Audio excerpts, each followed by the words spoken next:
Good afternoon to you, Shivani. Good afternoon, Julia. You know my pronouns are they, them. How are you doing? Yeah. Thank you for telling me your pronouns. I use correct grammar. Hello, guys, and welcome back to the channel. Now, there's a clip circulating online. Apparently, it's now offensive to use actual grammar when addressing someone. This is what this interviewer done when she was interviewing a woman called Shivani, and she didn't use the correct pronouns, and she said it's offensive. Anyway, guys, let's get straight into the video and let's just see, all of this woke madness. My next guest, who is Shivani Dave. She is a journalist and a presenter at Virgin Radio, just down the corridor. Good afternoon to you, Shivani. Good afternoon, Julia. You know my pronouns are they, them. How are you doing? Yeah. Thank you for telling me your pronouns. I use correct grammar, so the only thing I'd need to refer you to your face would be you, but I'm not being rude. You can choose your pronouns. You can choose what you want to call yourself, but you don't get to require me to use incorrect grammar and factually incorrect things. You're not a plural. You're a one person, and you're a female person. So I will use she and her. Thank you very much. Do what you like, I guess. Well, you are. You didn't need to tell me then, did you? Maybe I'm just making sure people know in case they're watching and they want to refer to me respectfully. Is it disrespectful for me to use correct factual grammar? It's not incorrect or unfactual grammar to use singular they them pronouns for an individual. But we're here to talk about the cast review. Yeah, but you chose to bring it up. You chose to use the incorrect pronouns for me. I chose to use the correct pronouns for a single woman who is appearing on my show. I'm not a single woman though. I'm a very special non-binary trans person. Special woman. You just pointed out. I didn't just point that out. I didn't just point that out. I introduced you as a journalist and a Virgin Radio presenter. No, just before I came on, you were talking about how people with all these labels like to be special. And I'm just making sure that everyone knows I'm special. You see, at this point as a society, we've gone so far away from logic, and society reaffirms this in, people like Shivani's brain. That's why she's going around saying, I'm a special person. Okay, I'm not special. I'm just a boring old heterosexual married woman. But, sorry about that. We're not allowed to do that anymore. In fact, that probably does make me special now. I don't know. Anyway, Shivani, we're colleagues, and I obviously want to treat respect. But again, for me, respect works both ways. And I like this interviewer. She's very good. I like her. She's solid. She said that I'm a, married, single, heterosexual woman, and it's not allowed anymore. In addition, I feel like there's an agenda to shame the traditional household and logical thinkers and brings people like Shivani to the forefront, whereby you can think you're a special person and society has to validate that. And that also requires people on both sides to be respectful of people's willingness to not want to tell lies or to be dishonest to themselves. So we'll have to respect each other's views on this. Okay, so I've done some research in regards to Shivani, and I've come across another video that I'm going to show you right now. And, they're having the pronoun war again. She's no stranger to being in this pronoun brigade, whereby she will silence anyone who doesn't call her, the right pronouns when, it's just biology. You're an adult human female, I said it. Now, deliberately misgendering someone, i.e. refusing to call someone by their preferred pronouns, as opposed to their biologically correct pronouns, could become a hate crime under the next Labour government, punishable by imprisonment. So Keir Starmer wants to toughen up the sentencing guidelines for abuse and violence targeted at trans people and bring them into line with those motivated by race or religious hatred. Joining me right now is commentator and activist Shivani Dave, who joins us in the studio with us. Here she goes again. Here she goes again. I'm sure this is going to be interesting. Kevin Holdsworth, who's still here as well. And also, guys, just one thing. It's a very real thing. The police are really policing people over this pronoun, over pronouns in the UK. She's not joking when she was saying that. Good afternoon. Lovely to see you today. Look, this is just a policy, that's being looked at. This is something that we know an awful lot of Labour activists would like to happen, many on the front bench as well. The idea being that refusing to call someone by their preferred pronouns is an expression of transphobia, I guess is the reasoning, and therefore it is a hate crime. Do you think it is? I think this is hilarious. This is a joke, right? We're being punked, right? Because nobody has said this. Nobody from Labour's front bench have said this. This is not a Labour policy. This is something that was written up in the Daily Mail as something that had come from a Tory source. And we know that the Tories have been of late making up Labour policies. We heard of the meat tax. That was a policy that never was. The council's going to start limiting how often you can go to the shops, another policy that never was. This is a joke. No, to be fair, on those policies, those net zero policies, that was about what the Climate Change Commission and others had suggested would be necessary to reach their targets. But those were never Labour policies, were they? They were never Labour policies. No, it wasn't that they were Labour policies. But just like that, this isn't a Labour policy. But we know when we have a Labour leader and Labour front benchers who say that a trans woman is a woman, defending the rights of a man who has committed rape or sexual assault against a woman, to be able to say, I'm now living as a woman, I'm a trans woman, and therefore the right to go into a woman's prison. That is where, well, this is the logical extension of that, is it not? No, because this isn't a policy. This has come out of thin air. This is nonsense. Well, I mean that's certainly not under what is. Guys, I just want to take you to a Scottish, I believe she was a Scottish Prime Minister called Nicola Sturgeon. And she was actually trying to put trans women in women's prisons. This was an actual thing. This is not no facade. This is a factual thing that she tried to, implement. And there was such rage and there was such, anger and embarrassment for her. And this level of delusion actually goes against women's interests and women's security and their safety, housing trans women in women's prisons. Like, what are you thinking? Have you gone that woke that you actually was contemplating that and you thought that that was a good idea? This is where we've got to. Shivani may say that, oh no, these are not Labour policies. Oh no, this is a lie. It's not really a lie. Because if you live in the UK, you hear things like this, and this is true. And they will incorporate it very, very soon. Soon if you don't, use the right pronouns, they will look at that as a hate crime and they will, pull you up on that and come and find you. Has been briefed in terms of what Labour policy would be, but I completely... But who was the person doing that briefing and to whom were they briefing? Okay, that's a fair point, but they have said they're going to strengthen the law to ensure perpetrators, they said, anti-LGBT plus hate can no longer dodge longer sentences. And Right. Liz Dodds, the Shadow Women Equalities Secretary, said the Conservatives are failing to protect LGBT plus people. I've never known what the plus is, with their inability to get a handle on hate crime, including violent hate crime. Labour will strengthen the law to ensure the perpetrators of anti-LGBT plus hate can no longer dodge longer sentences. Our fully funded plan, blah, blah, blah. We recruit 30,000 more police officers. But we know that in the last year alone, 2 people have actually been convicted, although they're in court on appeal, these cases have actually been thrown out, convicted of basically of misgendering, so-called misgendering of people. A Christian preacher accused of harassing a transgender woman when just simply referring to her, referring the copy, referring to a transgender woman, i.e. a biological man, as a man and a gentleman. That case has ended up actually being on appeal, thrown out. For me, I completely understand your preferred pronouns are they and them. Yeah. You are a biological female, If you say so. I don't think it's me saying so. I think it's a matter of fact, is it not? Depends on who you're asking, right? But there's a difference. You understand there's a difference between sex and gender. I totally get that. So you were born, Yeah. and you didn't have dangly bits. So I'm going to guess Are you you were. on live TV asking what my genitals look like? I'm saying that biologically, you were on your birth certificate. You were. Julie, if you want to see what my genitals look like, buy me a drink first.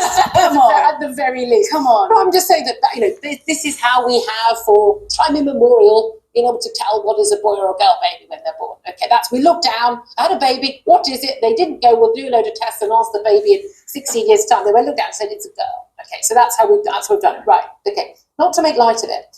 What makes it crazy is she's still in denial. She's just like, yeah, if you say I'm a woman, like, have logic. Have logic. Acknowledge that you was at least once a woman and you can say whatever it is, but don't just be there like, if you say I'm a woman, then I don't really know about that. I'm not really a woman. Acknowledge your birth gender. Honestly, I don't see why it's, why some people have got to that point of delusion where they don't even want to acknowledge, you know, the gender that they was, you know, born with. I'll never understand this. Crazy. You say that you don't like her, she, you want to be they, them. Now, for me, I'd say, well, okay, use any words you choose to use, you're entitled to do that, it's a free country. However, for me, they and them are plurals, referring to if there were two or more people. I don't feel comfortable doing that. So is it okay if I'm otherwise showing you respect and warmth? Is it okay for you? Do you think it's okay for me to say, I don't want to do that? I find it offensive to be asked to misuse language in that way, as I view it. I mean, we could debate all day back and forth about the use of gender neutral pronouns as a singular or a plural of a pronoun. Like, you've got academics, scholars, literate people involved in language and to much greater depth than me who will say that using they, them as a singular pronoun is, in fact, entirely an appropriate way to use that word. If you don't want to do it, fine. I've been on the show before and you've referred to me as a woman, you've referred to me as she or her before. And look, I've not kicked off about it. I've not got upset about it. You do you, I'm going to do me. But on your point about the LGBT hate crimes and the want from Labour to issue those punishments in the same way that they would for hate crimes regarding race or religion, would you not think that hate crimes of any variety should be given the same level of treatment? I suppose for me, then, it's question about what we describe as a hate crime. So, for instance, someone saying, as I consider it to be unacceptable to expect me to use incorrect grammar and to tell a lie, a biological lie. I consider that to be that's my view on that is as protected as your right to say this is what I prefer. And a few years ago, I would have, as a matter of courtesy, used your preferred pronouns. Because she was probably scared a few years ago. Which is fine. A lot of people are scared in today's society. And have done in the past with other trans guests as well. And yet, now I feel very differently about it. After cases where women have been told by judges, this has actually happened in a British court, you must refer to your alleged rapist as she or her and say, she inserted her penis. I just think that we have crossed a line there where it's a matter of courtesy, but it shouldn't be the law. And you know what, yeah? A lot of people that are getting extra woke and delusional are converting people like this, you know, interviewer into logical thinkers. You know, some people was a few years ago scared to just, you know, say the truth. They wanted to, you know, please people. They didn't want to get cancelled. But when it's being, you know, forced down your throats, you know, when, you know, this woke ideology is, you know, at your forefront 24/7 and you cannot move away from it and they're saying, no, this is how it goes now, then I believe a lot of people come to light and say, hang on, no. You know, I was going along with it for a minute, but now you're forcing it down my throat. You know, I'm not going to conform to this. And this is what's making a lot of people rebellious. And they're like, no, I'm not going to conform to, you know, these delusional ideologies. You know, so yeah. So there is a case of somebody who self-describes as a TERF, trans exclusionary radical feminist, and it's a type of abuse. She defines. Well, that's because we've taken it as she defines herself as that. So I'm just using the language that she has used. She harassed a trans person on Twitter, calling a trans person a pig in a wig. She was convicted for malicious communication after harassing this person for a huge amount of time. That was then overturned on appeal. Look, whether or not I think it's right if somebody does deliberately misgender somebody or does not deliberately misgender somebody based on whatever their ideological point of view is, whatever. But at the moment, we are seeing that trans hate crimes are rising. Just last week, I was here talking to you about the fact that they've increased by 11% in the last year. Reports of trans hate crimes. The Home Office, I'm glad you could pull me up on that, because the Home Office actually said that, according to their research, 90% of trans hate crimes go unreported. Gallup, which is an LGBT abuse charity, has seen an increase of 65% of hate crimes being reported to them, not the police, in the last year. But again, it's how we describe those things. But again, I don't like the case involved, the case you just mentioned, someone basically being abusive online. That's very different, I think, from someone saying, with all due respect, I don't accept that men can become women and women can become men. I don't believe that people are non-binary, other than those who are the tiny percentage of people who are born with both sets, male and female. Intersex and non-binary are two different things. Exactly.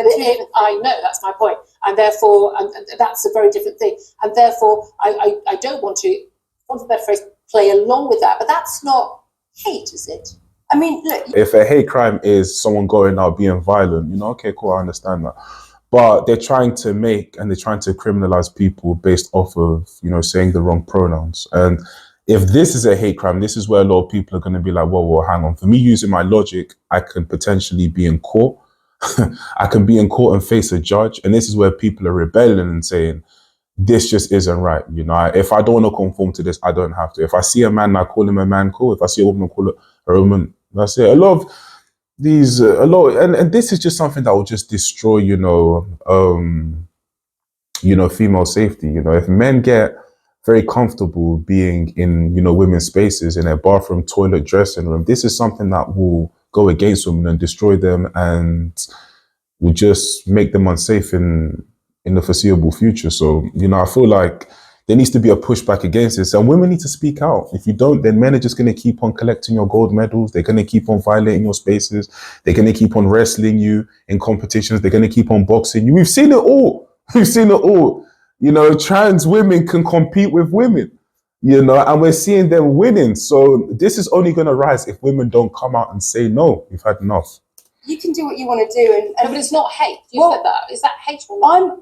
the way that you've treated me, I wouldn't describe as hate, right? I don't know what you do with other people, whether they would describe that as hatred or not. But then it's subjective. Of course it's subjective. But Candace Holdsworth, bring you in. This is where the issue is. So if Shivani says that, okay, that's fine by me, I can see that you're not full of hatred towards me. There's someone that I could say have exactly the same conversation with someone else, and they could say, well, that's a hate crime. Yes, I think we do need a distinction, though, between someone being genuinely hateful and abusive, and like you say, harassing someone online, and someone just stating their genuinely held belief. The biological reality is more important than gender expression, and we need to make those distinctions in public life.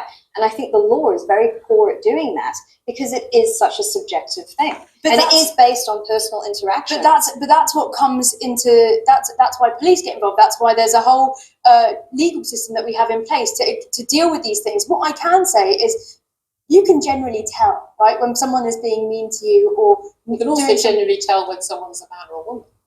Well, whether there's one of them. I don't know about that. Online, I get told that I'm a boy. Online, I get told I'm a girl. Look, people don't always know this. We can always tell. I think that's eventually. I think that's eventually going to end up harming cisgender women the most, because they're going to have. Okay, women are going to say cisgender. We're women. Women are then going to start having their bodies policed in the same way that trans people have their bodies policed. But they already are.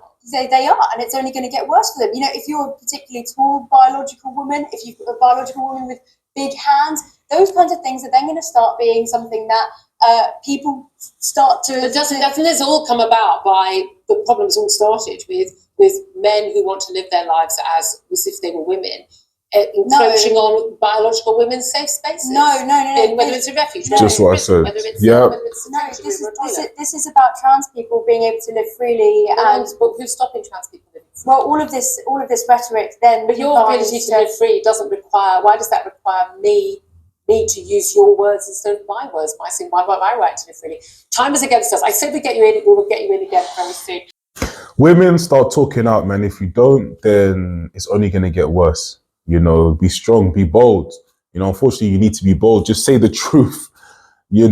Say you don't want trans women around, your safe spaces. You don't want them in a boxing ring with you. You don't want them in the cage with you if you're cage fighting. You don't want them playing football with you. You don't want them doing athletics with you. You don't want them in the Olympics with you. Just be bold, because, this is something that's going to always harm, women, in the future. It's not going to harm men. If a woman wants to be a man, please come over and be a man. That's absolutely fine.